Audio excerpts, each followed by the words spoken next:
జనరల్గా మన డిబెంచర్స్ని ఒక 10 ఇయర్స్ తర్వాత రిడీమ్ చేస్తాం.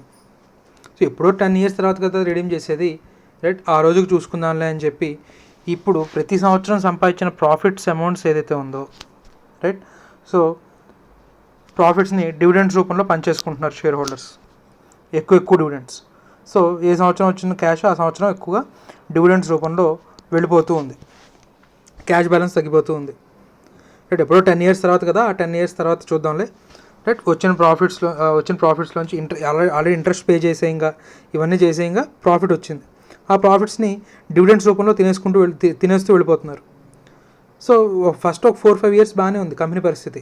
ఆ తర్వాత కంపెనీకి ఎనఫ్ క్యాష్ ఫ్లోస్ జనరేట్ అవ్వట్లేదు అండ్ ప్రాఫిట్స్ జనరేట్ అవ్వట్లేదు. సో ఏదో కష్టం మీద ఇంట్రెస్ట్ పే చేస్తున్నారు. అటువంటప్పుడు మరి ప్రిన్సిపల్ ఎలా పే చేస్తారు 10 ఇయర్స్ తర్వాత? అండ్ ఆస్తుల కంటే కూడా అప్పులు ఎక్కువైపోయాయి. లాసెస్ అంటే అదే కదా మరి. సో ఎనఫ్ క్యాష్ ఫ్లోస్ కనుక జనరేట్ అవ్వకపోతే నెమ్మదిగా ఏమైపోతూ ఉంటుంది, రైట్? అప్పులు పెరిగిపోయాయి. సో ఇప్పుడు ప్రిన్సిపల్ పే చేయడానికి కష్టమైపోయింది 10 ఇయర్స్ తర్వాత.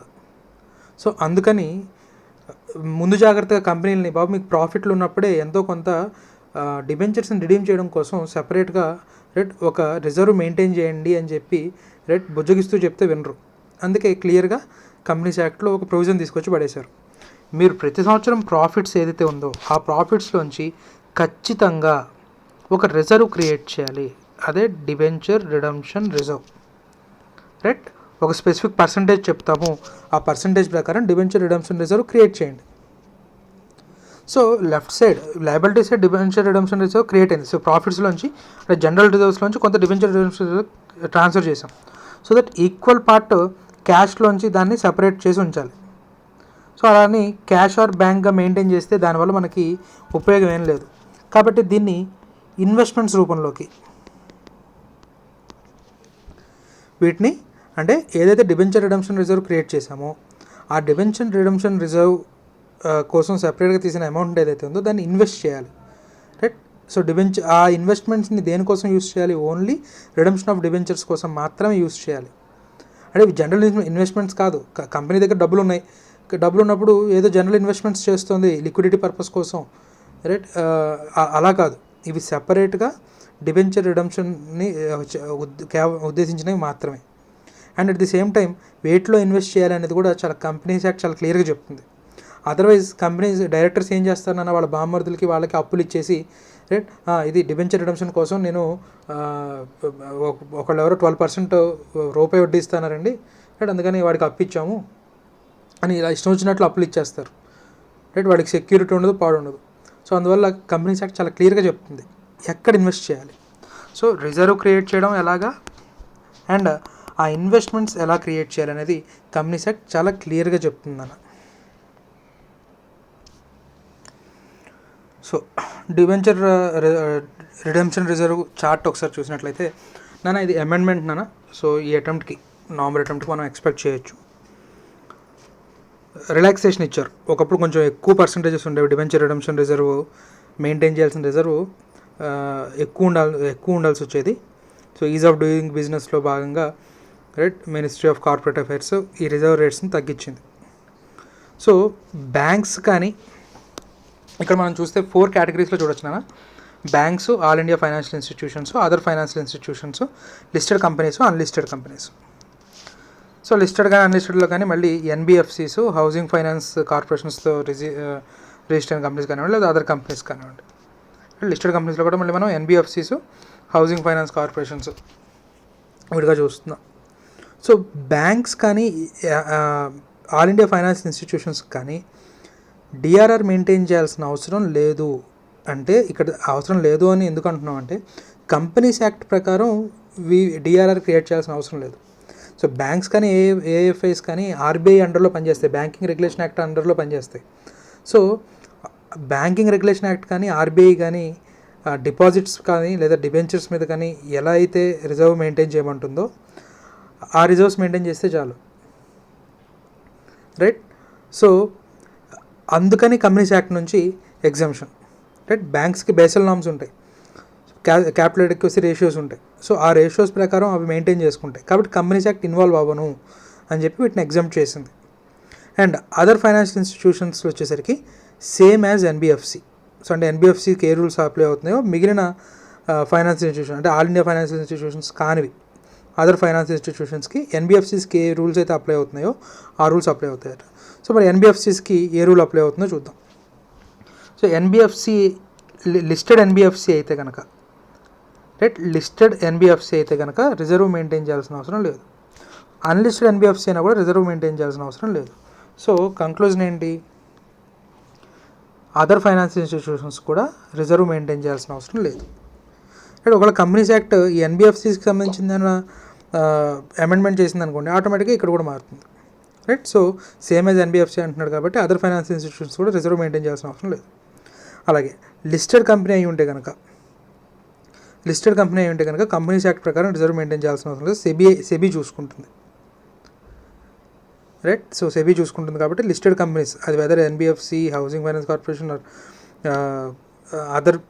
అదర్ కంపెనీస్ కానీ ఏవైనా సరే కంపెనీస్ యాక్ట్ ప్రకారం రిజర్వ్ మెయింటైన్ చేయాల్సిన అవసరం లేదు, ఎందుకంటే కంపెనీస్ యాక్ట్ సెబీ చూసుకుంటుంది కాబట్టి. అలాగే అన్లిస్టెడ్ ఎన్బిఎఫ్సి కానీ హౌసింగ్ ఫైనాన్స్ కార్పొరేషన్స్ కానీ కంపెనీస్ యాక్ట్ కింద రిజర్వ్ మెయింటైన్ చేయాల్సిన అవసరం లేదు. సో ఇంకా మొత్తానికి ఎవరు రిజర్వ్ మెయింటైన్ చేయాలంటే అదర్ అన్లిస్టెడ్ కంపెనీస్ అంటే ఆర్బీఐ పరిధిలోకి కానీ, బ్యాంకింగ్ రెగ్యులేషన్ యాక్ట్ పరిధిలోకి కానీ, లేదా సెబీ పరిధిలోకి కానీ రానటువంటి కంపెనీస్ ఏవైతే ఉన్నాయో అవి ఏంటంటే unlisted companies other than NBFCs and housing finance corporations కనుక చూసినట్లయితే రైట్, వాళ్ళు మాత్రం 10% of outstanding value of డిబెంచర్స్ని అంత వాల్యూని మెయింటైన్ చేయాలట. రైట్, టోటల్ అంత వాల్యూని డిబెంచర్ రిడెంప్షన్ రిజర్వ్గా మెయింటైన్ చేయాలట. Right, 10% of outstanding value of debentures అంత అమౌంట్ని డిఆర్ఆర్గా మెయింటైన్ చేయాలి. సరే, నెక్స్ట్ మరి ఈ రిజర్వ్స్ని ఇన్వెస్ట్మెంట్ రూపంలో చేయాలనుకుంటున్నాం కదా. సో ఆ ఇన్వెస్ట్మెంట్కి సంబంధించిన రెగ్యులేషన్స్ ఏంటి అన్నట్లయితే కనుక ప్రతి సంవత్సరం కంపెనీ క్యాలిక్యులేట్ చేసుకోవాలి. సో ప్రతి కంపెనీ కూడా క్యాలిక్యులేట్ చేసుకోవాలి. ఫైనాన్షియల్ ఇయర్ ఎండింగ్ సే 1st April 2019 నుంచి 31st March 2020 వరకు ఫైనాన్షియల్ ఇయర్ అనుకుంటే 31st March 2020 లోపు ఎన్నైతే డిబెంచర్స్ మెచ్యూర్ అయ్యి రీపే చేయాల్సినవి ఏవైతే ఉన్నాయో రైట్, ఆ వాల్యూలో రైట్ ఇది ఇక్కడ చెప్పిన 15% ఏదైతే ఉందో ఆ అమౌంట్ని 30th April లోపు ఇన్వెస్ట్ చేయాలి. 30th April లోపు రైట్. సో 1st Aprilకి మనం పొజిషన్ చూసుకొని 30th April లోపు ఇన్వెస్ట్ చేయాలి అని చెప్తున్నాడు. రైట్, సో ఆ పర్సంటేజ్ ఎలా ఉందో చూద్దాం. బ్యాంక్స్కి ఏం అవసరం లేదు. రైట్, అదర్ ఫైనాన్స్ ఇన్స్టిట్యూషన్స్కి సేమ్ యాజ్ ఎన్బిఎఫ్సి అంటున్నాడు. సో పర్సంటేజెస్ చూద్దాం. So listed company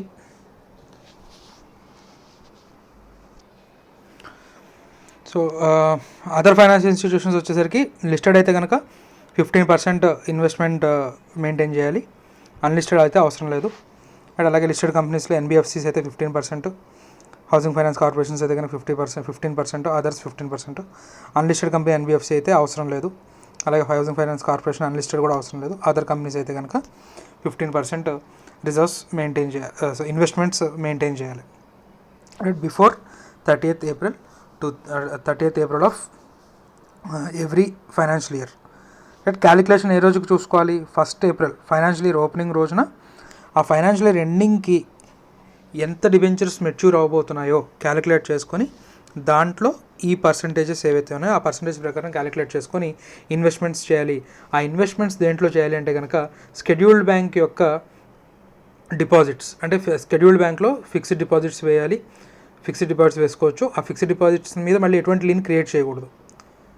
right, so free from any charge. అలాగే unencumbered security of security central government or state government, అలాగే unencumbered securities mentioned under Indian trusts act కానివ్వండి. Right, అలాగే unencumbered bonds issued by any other company which are notified under Indian trusts act కానివ్వండి. So ఆ notified Indian trust act ఏదైతే ఉందో ఆ trust యాక్ట్లో notified చేసినటువంటి ఇన్స్ట్రుమెంట్స్ కానివ్వండి, లేదా సెంట్రల్ గవర్నమెంట్ స్టేట్ గవర్నమెంట్ యొక్క అన్ఎన్కంబర్డ్ సెక్యూరిటీస్ కానీ, అన్ఎన్కంబర్డ్ అంటే నథింగ్ బట్ ఎక్కడ ప్లెడ్జ్ చేయనటువంటి సెక్యూరిటీస్. సే నా దగ్గర కొన్ని షేర్స్ అండ్ డిబెంచర్స్ ఉన్నాయి నాన్న, వాటిని నేను ప్లెడ్జ్ చేసి మళ్ళీ లోన్ తీసుకోవచ్చు, రైట్. కానీ కంపెనీ ఏం చేయాలి, ఈ పర్పస్ కోసం డిబెంచర్స్ని రిడెంప్షన్ చేయడం కోసం ఏవైతే ఇన్వెస్ట్మెంట్స్ చేసామో ఆ ఇన్వెస్ట్మెంట్స్ని మళ్ళీ ప్లెడ్జ్ చేసి మనీ రైజ్ చేయకూడదు, right. Free of any charge or unencumbered securities అయి ఉండాలి, రైట్. ఇది మనకి డిబెంచర్ రిడెంప్షన్ రిజర్వ్స్.